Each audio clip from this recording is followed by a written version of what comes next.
એક સાથે ત્રણ સિસ્ટમ સક્રિય થતા ગુજરાતમાં વરસશે ભારેથી અતિભારે વરસાદ। આજે સૌરાષ્ટ્ર અને દક્ષિણ ગુજરાતમાં ભારે વરસાદનું અનુમાન। સિઝનનો વરસ્યો 75% વધુ વરસાદ।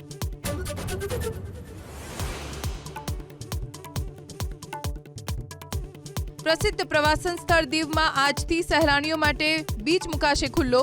બીચ શરૂ કરવાના નિર્ણયથી હોટેલ સંચાલકો અને ધંધાર્થીઓમાં ખુશી।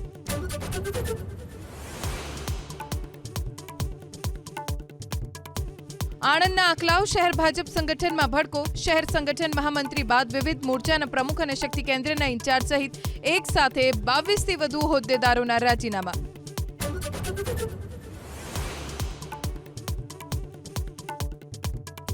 કોંગ્રેસ આજે જમ્મુ કાશ્મીરના ઉમેદવારોની પ્રથમ યાદી કરી શકે છે જાહેર। પ્રથમ તબક્કાની 24 બેઠકો પૈકી કોંગ્રેસ પોતાના કોટાની 9 બેઠક પર આજે જાહેર કરી શકે છે ઉમેદવાર।